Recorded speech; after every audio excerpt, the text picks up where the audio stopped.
Instalações nucleares iranianas visadas em ataque levado a cabo por Israel. Altos funcionários militares de Teherão perderam a vida. Mais de 200 mortos confirmados após queda de avião na Índia. Passageiro de nacionalidade britânica sobreviveu à tragédia. Dezenas de ativistas que iam participar na marcha global para Gaza deportados do Egito, mais de 100 aguardam a retirada do país. 3 grupos políticos de direita no Parlamento Europeu querem criar comissão de inquérito sobre o financiamento de ONGs pela Comissão Europeia. Israel atacou a capital do Irão na madrugada desta sexta-feira em investidas que visaram o programa nuclear do país e que resultou na morte de altos funcionários militares e cientistas nucleares. Em causa o ataque mais significativo sofrido pelo Irão desde a guerra dos anos 80 com o Iraque e que surge num contexto de tensões crescentes sobre o programa nuclear iraniano em rápida expansão. Foram atingidos cerca de 100 alvos por todo o país, incluindo a principal instalação de enriquecimento de urânio do Irão. A morte do general Hussein Salami, líder da Guarda Revolucionária, e do chefe do Estado-Maior das Forças Armadas iranianas, o general Mohammad Bagheri, já foi confirmada segundo a televisão estatal do país. Pelo menos 6 cientistas nucleares também perderam a vida. Os dirigentes israelitas consideram que se tratou de um ataque preventivo e de luta pela sobrevivência da nação, necessário para afastar o que dizem ser a ameaça iminente de o Irão construir bombas nucleares. O porta-voz do exército israelita, bem como o primeiro-ministro Benjamin Netanyahu, anunciaram que os ataques fazem parte de uma operação em curso contra o Irão, intitulada Lion Rising. Em retaliação, o Irão lançou centenas de drones em direção a Israel. Pela primeira vez em 20 anos, o Irão foi considerado não cumpridor das suas obrigações nucleares pela Agência Internacional de Energia Atómica, organismo de vigilância nuclear das Nações Unidas. O Conselho de Governadores da agência adotou uma resolução na quinta-feira, aprovada por 19 países com os votos contra da Rússia, China e Burkina Faso. A resolução surge na sequência de uma longa investigação sobre vestígios de urânio encontrados em vários locais que Teherão não declarou como fazendo parte do seu programa nuclear.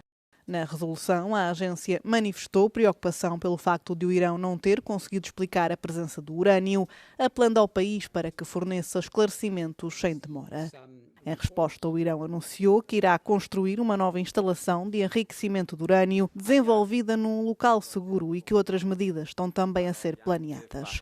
Já o Conselho Nacional de Resistência do Irão congratulou-se com a decisão do organismo da ONU. Now the snapback mechanism should be implemented immediately.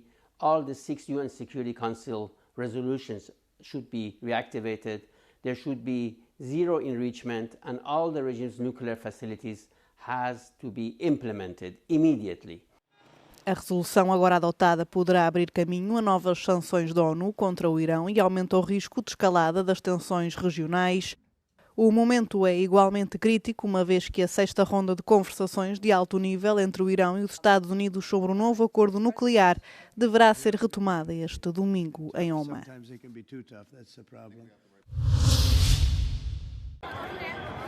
Um avião da Air India com destino ao aeroporto de Gatwick, em Londres, despenhou-se durante a descolagem. O incidente ocorreu no aeroporto indiano de Ahmedabad na quinta-feira. Estavam a bordo 242 passageiros e membros da tripulação, incluindo 7 portugueses. De acordo com o secretário de Estado das Comunidades, tratam-se de cidadãos com dupla nacionalidade, estando as autoridades portuguesas a tentar obter mais informações.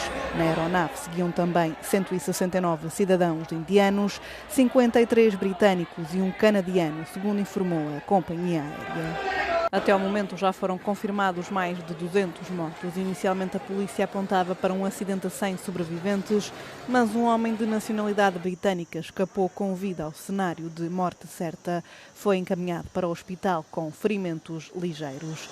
As autoridades dizem que o Boeing 787 Dreamliner despenhou-se numa zona residencial perto do aeroporto.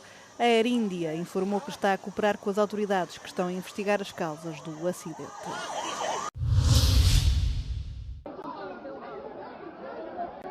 Dezenas de ativistas internacionais que tinham chegado ao Egito foram deportados do país na quinta-feira. Planeavam participar numa marcha pela Península Egípcia do Sinai, numa caminhada de cerca de 50 km até ao posto fronteiriço de Rafah, em Gaza. Imagens mostram um grupo de ativistas neerlandeses a ser cercado pelas forças de segurança egípcias no aeroporto do Cairo. Pelo menos 73 pessoas já foram deportadas e outras 100 estão detidas enquanto aguardam a retirada do país. A Marcha Global para Gaza é a mais recente iniciativa da sociedade civil com vista a quebrar o bloqueio imposto por Israel ao enclave.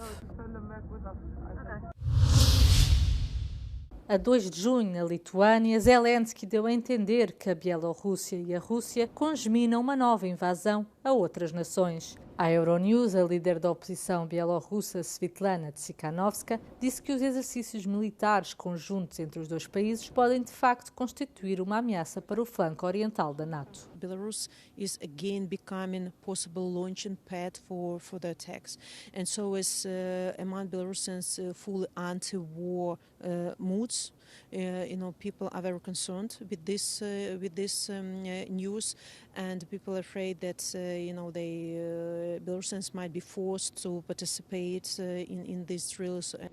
Em 2022, a Rússia usou a Bielorrússia como plataforma de lançamento para atacar a Ucrânia, mas não conseguiu que o povo bielorrusso participasse no ataque. Tsikhanovska tem agora outros receios. They might be forced, under we know how it's done in Belarus, but it doesn't mean that they will fight there. I want to believe that Belarusian people will hide or escape or change side, but not fight with Lithuanians or Polish, especially knowing how much these countries are supporting us. But of course, I myself live now in Lithuania, and I feel this, that's gossips, or these talks about possible attacks of Lithuania, because Lithuania will be the first country on the way to European Union.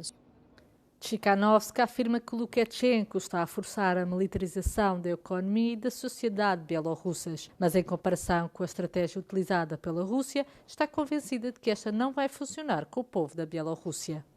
Regime militarizing our society.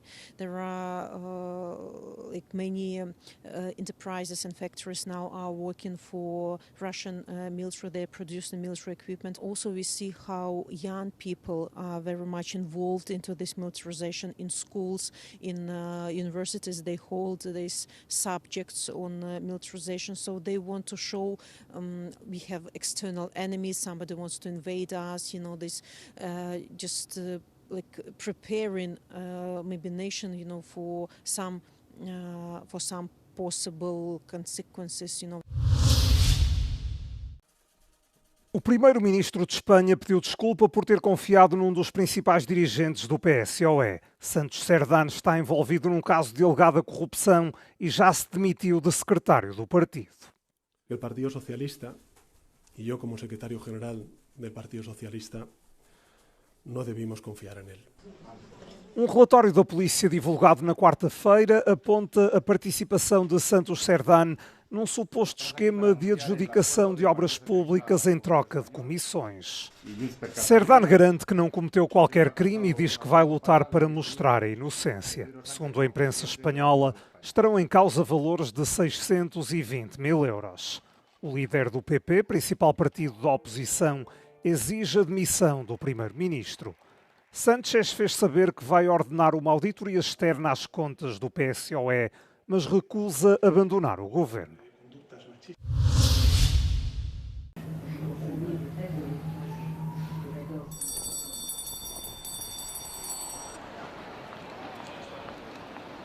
Três grupos políticos de direita no Parlamento Europeu estão a tentar, pela segunda vez, criar uma comissão para investigar os contratos da Comissão Europeia com ONGs.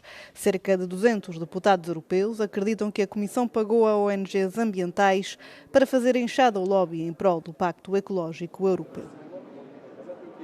A bizottság azt mondja, hogy ezek a szerződések nem titkosak, hát majd azt meglátjuk, mert